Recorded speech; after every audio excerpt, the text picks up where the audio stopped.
ہو غوطہ زن اے مرد مسلمان، قرآن میں ہو غوطہ زن اے مرد مسلمان، اللہ کرے تجھ کو عطا ہو جرت و کردار۔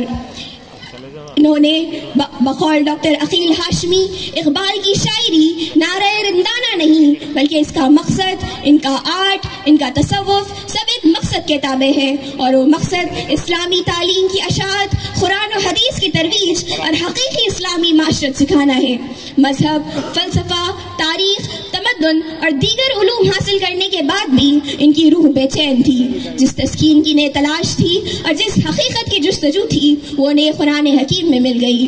وہ مسلسل قرآن مجید پڑھتے اور نئے نئے علوم سے بیروور ہوتے، روز نئے عزم و حوصلے کے ساتھ علم و عمل کی قوت حاصل کرتے گئے۔ ان کے فکر میں بلندی اور ایمان میں ترقی ہو گئی۔ اقبال ایمان کی اس منزل پر پہنچ گئے تھے کہ انہیں یقین کامل ہو گیا کہ قرآن ہی وہ جامع صفحہ آسمانی ہے جو بنی نوح انسان کے لیے حرف آخر ہے۔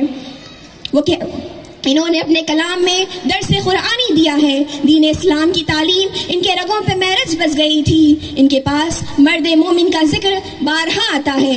وہ کہتے ہیں کہ کوئی اندازہ کر سکتا ہے اس کے زور بازو کا، کوئی اندازہ کر سکتا ہے اس کے زور بازو کا، نگاہ مرد مومن سے بدل جاتی ہے تقدیریں۔ ان کے نزدیک مرد مومن کا مطلب انسان کامل ہے جو اخلاق کا بہترین نمونہ ہو۔ انہوں نے کبھی قوم، رنگ، نسل و تہذیب میں فرق نہیں کیا۔ انہوں نے اسلامی نقطہ نظر سے انسان کے اخلاق و کردار کی شائستگی کے مد نظر قلب، دماغ اور روح تینوں کی تربیت کے لیے یقین محکم، ایمان و احسان، صبر و قناعت، جود و سخا، عشق الہی اور عشق رسول کا سبق بڑے مؤثر انداز میں دیا ہے۔ سبق پھر پر صداقت کا، عدالت کا، شجاعت کا، سبق پھر پر صداقت کا، عدالت کا، شجاعت کا، لیا جائے گا تجھ سے کام دنیا کی امامت کا۔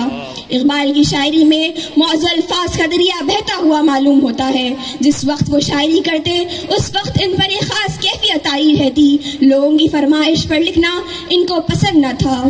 اردو کا یہ مایہ ناز شاعر طویل بیماری کے بعد 1938 میں ہمیشہ کے لیے خاموش ہو گیا۔